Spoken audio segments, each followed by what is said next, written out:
Hi, it's Kip in Bates here. So very interesting watching what's going on with Facebook's Libra. Interesting how we call it Facebook's Libra, but of course it's a consortium of companies that have signed up, and Libra itself is actually being managed by a foundation, not by Facebook itself. So on the one hand, we've got governments showing alarm about it, the heads of central banks saying that they don't approve, Congress wanting to have a hearing and demanding that Facebook stop development on this project. And on the other side, we've got people in the cryptocurrency world saying that Libra is not a cryptocurrency and it's not decentralized and it's a bad thing for cryptocurrencies in general.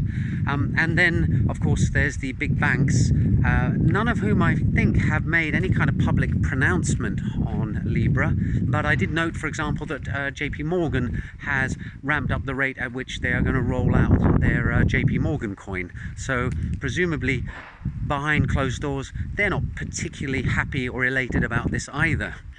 Now, somebody told me a maxim that, you know, if you're not upsetting anybody, then you're not achieving anything. So by that, it sounds like Facebook is doing a pretty good job. They certainly seem to be upsetting the apple cart a bit.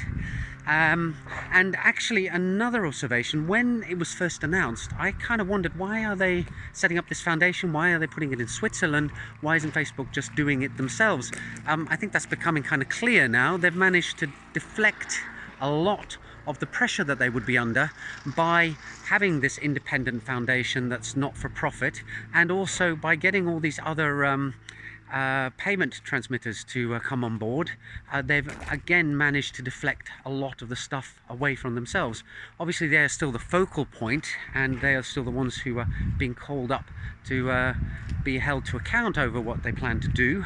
But quite frankly, I can't really see how this can be stopped, given that it's transnational, and given that Facebook already got sign-off on some of the stuff.